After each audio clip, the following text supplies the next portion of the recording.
Well, welcome. And yeah, so we'll talk a little bit about the HTML renderer and some of the new stuff that we've been doing with it.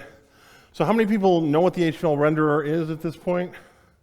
Okay, almost everybody, that's good. So it's a Dyalog APL object, right?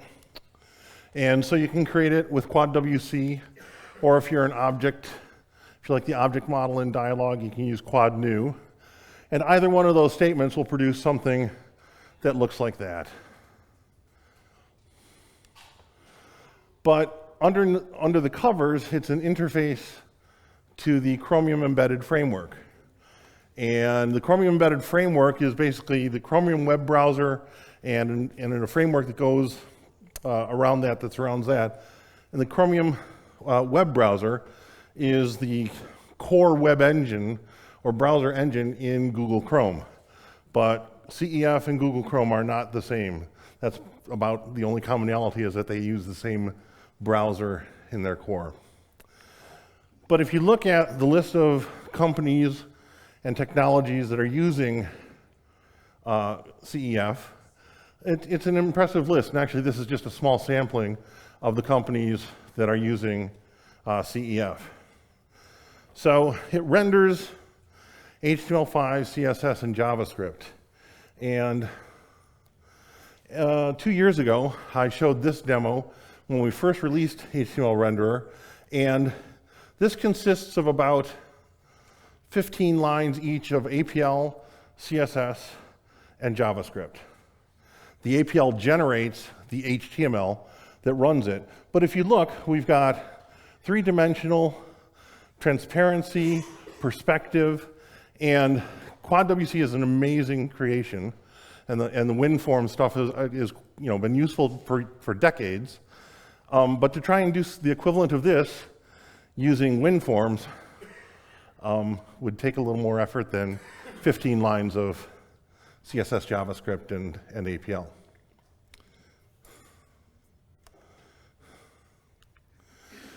So I want to talk a little bit about the history of HTML renderer. It was born in 2017 with Dyalog version 16. And oh, gosh, so was my granddaughter, but not at Dyalog 16 or Dyalog 7 in 20. And so I started to draw some analogies between having a granddaughter. I don't have any children of my own, so I don't understand infants or newborns. And so I drew some analogies between my experience with my granddaughter and my experience with HTML renderer. And the first thing I said is, well, what is this? How do I interact with it? It's something entirely new. And you can see I really don't know what I'm doing there. This was a couple of days after she was born. And sometimes it makes a mess. And sys errors are a lot more pleasant than the messes my granddaughter made. And then growing up a bit in 2018, released with Dyalog version 17. So now falls over less often, right? And it's interesting to play with, right? She's starting to develop a real personality. And now, with Dyalog version 17.1, I can say that HTML renderer is really standing up. It started communicating more, just like my granddaughter. It'll be interesting in a decade to see where the two have gotten to, right? And then it's also going places. It really runs on a Mac now. And I demonstrated it running under Linux 2 years ago, but it's been a challenge getting it to run reliably on the Mac for a while. And with this release, it certainly does. So it's cross-platform, which means it runs on Windows, macOS, and Linux. JD assures me that when he builds it, it'll run on the Raspberry Pi. And JD is dutifully ignoring me. He's not nodding in agreement, so okay. But this means you can write your code once and deliver on any platform. And Michael showed Tamstat earlier today. And one of the things I don't think you mentioned during your presentation is that you have a version of it running on the Mac, and it looks just like the Mac version of the thing running on Windows. The rendering is a little bit different, of course, because the engines are slightly different, but it functions the same between both platforms. So now I want to get into what's changed in the properties for HTML renderer. So properties have been implemented on platforms that support them, which means that if JD could find a way for the min button to work on a platform, he implemented it there. And most of these things work on Windows, and a few of them work on some of the other platforms. And as the technology either becomes available for us to support them on those platforms, or we figure out how to do it, some of those yellow and red areas will go to green. We added the icon obj property, and this runs only under Windows, but it basically allows you to specify an icon for your HTML renderer application. We added CEF version, which returns the specific and really overly complicated version numbers for different pieces of CEF, including the version level of Chrome and a variety of other components. And this is useful if we're ever having any kind of an issue to be able to nail down specifically what version of CEF you're using so that we can track down what may be going on. And we added caption. Previously, the only way that you could get the caption on the title bar the only way you could set it would be to put a title tag inside of your HTML. And now we have a caption property that you can assign directly. So you can do that as you would with the Win32 forms. And intercepted URLs didn't change, but the way we use it changed. So we'll talk a little bit about that. It was introduced in version 17, and part of it was to address how would we go about deciding what requests for resources would be passed back to APL and which ones would be passed off to the net. And it's a two-column matrix where the first column specifies a pattern to match, and the second column says, a 1 says hand it off to APL, a 0 says pass it on to the net. And so what this says is anything that has Dyalog root anywhere in the resource, the URL, pass it off to APL, everything else hand off to the net. And it's a priority, the first match is what will be triggered. So something like where we're saying HTTPS, so this is a fully qualified URL with a protocol and some other domain. That's going to go via the net. And this is going to go, since we haven't specified the domain, it will go via an APL callback. And basically what we did was we made intercepted URLs, I think we've made it obsolete. Because by default, any resource that doesn't have a fully qualified URL is going to be passed back to APL. The request is going to be passed back to APL. But if you qualify the URL and don't include in it Dyalog root, so this is essentially the default, or close to the default setting now for intercepted URLs. So now HTML renderer implicitly uses HTTP or HTTPS / Dyalog root /star as its value. So if you don't set intercepted URLs, this is the behavior you'll get. So there are some new and interesting methods. The first one is show dev tools. And so you basically give it a 1 or a 0 as to whether you want to show dev tools or not. And then you'll get the development tools, the Chromium development tools, which are really a neat debugging and playground environment. So you've got, this is the Elements tab where you have a collapsible view of the elements on your page. There's a JavaScript console, so you can actually interactively execute JavaScript, a lot like we can do in APL in this session. And then there's some other sources. If you want to inspect the source code for the resources that have been loaded, network will show you any traffic that's going between CEF and the net or APL, and so on. And the other, this isn't a new method, but I didn't realize when I was researching for this week's workshop and today's presentation, I found this print to PDF method. And so basically what it does is it prints a rendering of your web page to a PDF file. And so I tried it, and the resolution was, wow, it looked really good. So basically it's just render, print to PDF, and a file name, and you get a really nice PDF file. So it's a nice way of sharing work if you want, your user to be able to print, save some information. It's a nice way to do it without you having to do anything. It's just a built-in method. Okay, new events. First one is select certificate.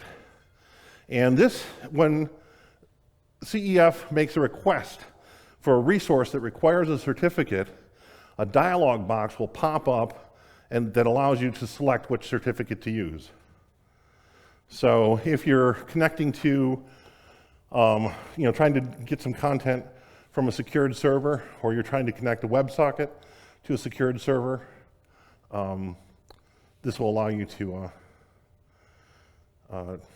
select the certificate to use.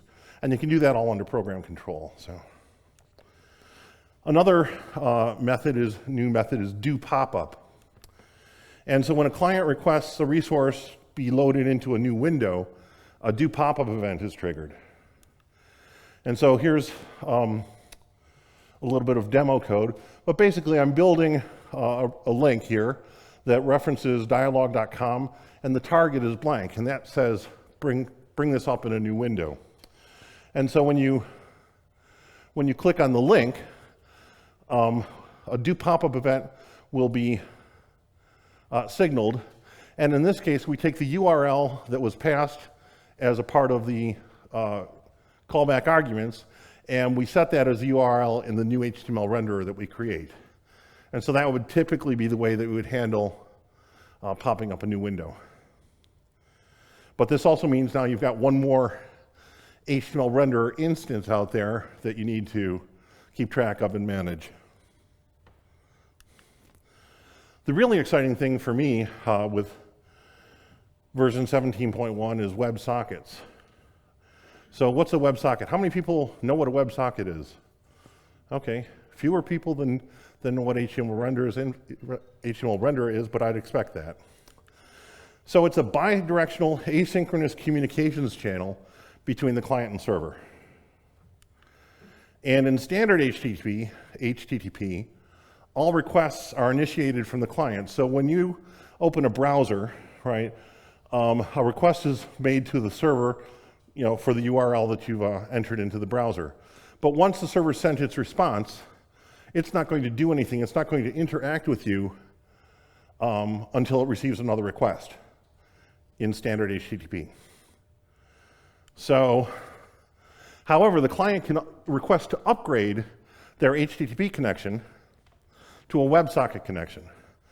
And then the server can inspect the request and decide to accept or reject it. And if it accepts it, it establishes a WebSocket, and now either side can send a message, and no response is required. So it can be completely asynchronous, and you can implement whatever kind of protocol over that you decide to. And also either side can close the WebSocket, either the server or HTML renderer or the JavaScript running in CEF. So, and you can have multiple WebSockets to any combination of local or remote servers. So, anybody want to suggest some uses for WebSockets based on the brief description? Anybody? Okay. How about, yes, go ahead. Absolutely, yeah. So real-time, financial ticker style data, chat services, notifications. I always, when I do research, I go to Google, and I said, uses for WebSockets. And sure enough, a web page popped up with the title, 13 really cool uses for WebSockets, and I've listed about 4 of them here, so. The other thing that we're excited about WebSockets for is for data binding. So what this means is that we can keep the data in your workspace in sync with the data that's rendered in the GUI. And so changes that are made in the GUI are instantaneously and automagically, and probably another adverb, updated in the workspace. And changes in the workspace are rendered over in the client. So now I'd like to talk about utilities and frameworks. So the first thing is HTTP utils. And this is something I wrote, I think when HTMLRenderer first came out. And basically it's utilities to help convert the HTTP request event arguments and results to something that's more usable by an APLer. So for instance, if I have a little form here and I fill in some data and I click me, I'll get something like this, and the 10th element of the arguments is the data that got posted by the form. And you can see that, well, okay, there's some stuff I can say. So there's a thing called first, and it equals Dr. period plus Donald, ampersand, okay, that's probably some sort of a separator, last, and then there's this, %27, and that's kind of a pain to deal with, right? It's not the data that was put into the form. So we have a request class inside of HTTP utils, and you pass it the arguments that you got from the HTTP request event, and then it turns it into a namespace called, which is a HTTP request, and then the form data will have a 2-column dictionary of the field names and their translated values. I'd also, EasyGUI is another utility library that Josh David wrote as part of his coursework at school. And he's going to be, it's basically a collection of interactions that can be used either standalone or in combination with one another. And Josh is up right after me here to present EasyGUI in the next presentation. And then there's the Dyalog user interface, which Michael pretty much stole all my thunder for in his presentation. But yeah, we are looking for a better name, so if you have something better than Dewey, I think I told the joke last year or the year before, where if people say, "Hey, does Dyalog have a cross-platform user interface?" I could say, "Dewey." Okay. Enough about that, sorry. I'll try not to use that joke next year. Please come up with a better name. But it is available under the Dyalog GitHub repository, the Dewey repository on GitHub Dyalog. And basically it's a couple of things, and Michael alluded to this in his presentation. It's a library for web content creation.